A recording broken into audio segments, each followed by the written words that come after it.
Food delivery কাজে আসতেছেন, আপনারা চিন্তা করতেছেন কি বিষয়ে আসবেন? মোটরসাইকেল বিষয়ে আসবেন না গাড়ির বিষয়ে আসবেন? আসসালামু আলাইকুম, আশা করি আপনারা সবাই ভালো আছেন।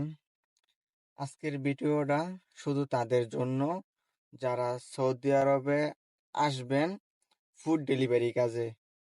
আপনারা অনেকেই জানেন সৌদি আরব ফুড ডেলিভারি কাজ বাংলাদেশ থেকে অনেক লোক আনতেছে বা আনছে, বা অনেক লোক বাংলাদেশে দুই ধরনের বিষয় আছে ফুড ডেলিভারি কাজের।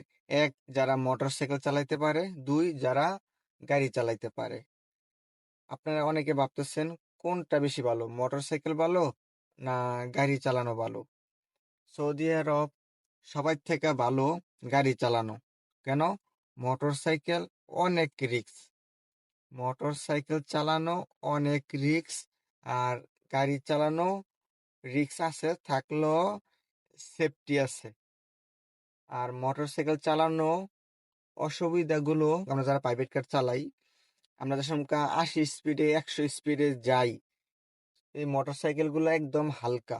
100 স্পিডে চলি রাস্তায় বা 80 স্পিডে চলি, বাতাস তৈরি হয়, ঠিক আছে? ওই বাতাসে ওই মোটরসাইকেলের অনেকটা রিস্ক হয়ে যায়। এই পাতলা মোটরসাইকেল গুলা অনেক সময় দেখা গেল অ্যাক্সিডেন্ট, দুর্ঘটনা ঘটে।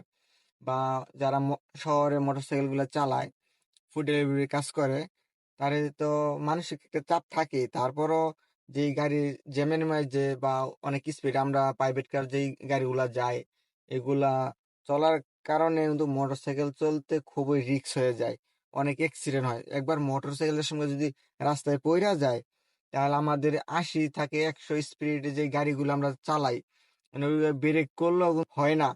মোটরসাইকেল চালক আছে, ওই চালক কিন্তু আপনার গাড়ির নিচে চলে যায়, হাত যায়, পাও যায়। আল্লাহ না করুক, আল্লাহর কাছে সবার জন্য দোয়া করি, আল্লাহ আমাদের সবাইকেই ভালো রাখুক, বিপদ থেকে রক্ষা করুক, অ্যাক্সিডেন্ট থেকে রক্ষা করুক। তো তারপরও হয়ে যায় আর কি, অ্যাক্সিডেন্ট হইয়া যায়।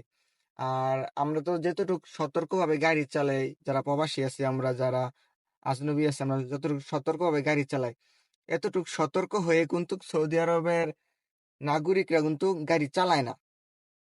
ওরা কি ওরা কিভাবে গাড়ি চালায়? ওরা এক হাতে স্টিয়ারিং ধরে রাখছে, আর এক হাতে মোবাইল টিপতেছে, কিন্তু তার চোখ রাস্তায়, যে চোখটা দেওয়ার কথা ওই চোখটা কিন্তু রাস্তা দিতেছে না। ওই কিন্তু মোবাইলের দিকে তাকায় গাড়ি চালাইতেছে। যদি মোবাইলের দিকে তাকায় 80 স্পিডে 100 স্পিডে গাড়ি চালায়, সামনে কি মোটরসাইকেল আছে না গাড়ি আছে ওই কিন্তু দেখে না। ওই ওই সময় কিন্তু অ্যাক্সিডেন্ট গুলো বেশি ঘটে। আমি এই 2 বছরের ভিতরে আমি অনেক অ্যাক্সিডেন্ট দেখছি মোটরসাইকেল। এর জন্যই আমি ভিডিওটা বানাইছি।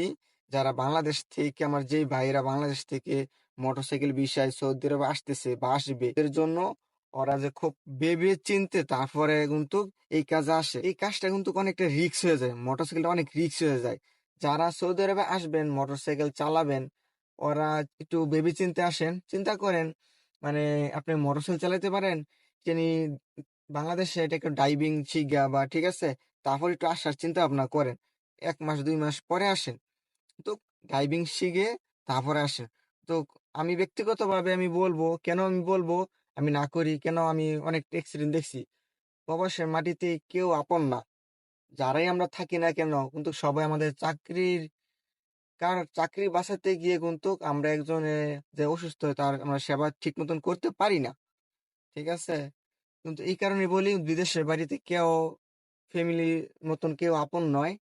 এই কারণে আমি বলতে চাই, যারা মোটরসাইকেল বিষয়ে আসবেন বাংলাদেশ থেকে সৌদি আরবে, আমি আমি ব্যক্তিগতভাবে আমি নাই বলি, কিন্তু পরেরটা আপনার ইচ্ছা। কিন্তু সাবধানে আসলেও সাবধানে গাড়ি চালাবেন।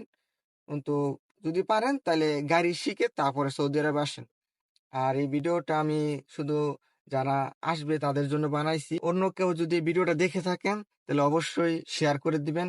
ওই যেই ভাইয়ের আসবে, ওই ভাইদের হাত তোমাক যে ভিডিওটা চলে যায়, তাহলে ওই ভাইরা দেখে, ভিডিওটা দেখে কিছুটা হলো বুঝতে পারবে না সৌদি আরব মোটরসাইকেল চালানটা কতটা রিস্ক।